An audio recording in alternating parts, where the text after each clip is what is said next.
Pemirsa, ketentuan pelaksanaan belajar tatap muka di sekolah yang ada di Kota Batam masih berpedoman dengan ketentuan yang diatur dalam surat keputusan bersama 4 menteri.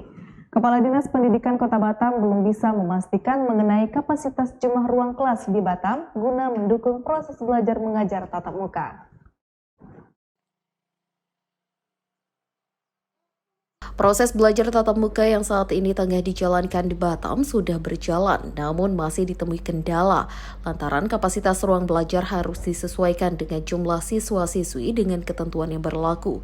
Ketentuan pelaksanaan belajar tatap muka di sekolah di Batam masih berpedoman dengan ketentuan yang diatur dalam surat keputusan bersama 4 menteri terkait soal kapasitas jumlah ruang kelas di Batam guna mendukung proses belajar mengajar tatap muka. Dinas Pendidikan Kota Batam belum bisa memastikan. Ditegaskan oleh Kepala Dinas Pendidikan Batam, Hendri Arulan, pihaknya belum tahu kapan akan menambah kapasitas kelas untuk proses pembelajaran tatap muka atau PTM. Namun dipastikan, yang pelaksanaan PTM di Batam masih sesuai dengan ketentuan yang diatur dalam SKB 4 Menteri. Hendri Arulan juga menjelaskan saat ini Batam masih dalam kondisi menjalankan kebijakan PPKM level 1. Oleh karena itu, proses pembelajaran tatap muka masih dibatasi sebanyak 50% kapasitas sekolah dan kelas. Selain itu, pertemuan tatap muka siswa juga dilaksanakan secara bergantian tergantung dengan sarana dan prasarana sekolah. Untuk pengaturan jam belajar juga diserahkan sepenuhnya kepada sekolah masing-masing. Bagi sekolah yang selama ini sudah melaksanakan sistem double shift, maksimal ditambah 1 jam. Berbeda dengan sekolah yang selama ini tidak melaksanakan sistem double shift, akan lebih leluasa dalam pengaturan jam belajar tatap muka.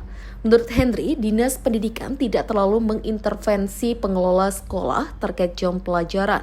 Dinas Pendidikan lebih memperhatikan jumlah siswa yang hadir di sekolah selama tatap muka. Banyak 50% saja yang bisa kita laksanakan di tiap sekolah dan di tiap kelas.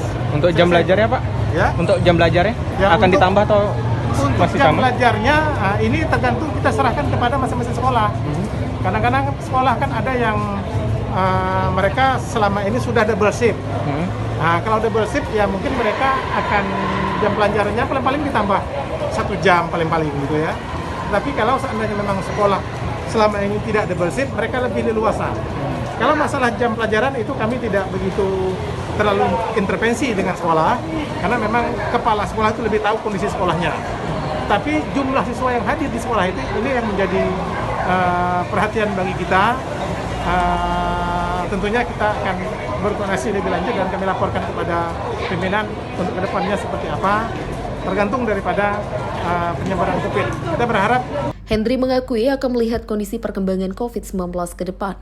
Jika kondisi semakin kondusif, ia akan lapor pada pimpinan, dalam hal ini Wali Kota Batam, terkait kemungkinan persentase siswa ditambah saat pembelajaran tatap muka. Teguh Joko Lismanto melaporkan dari Batam.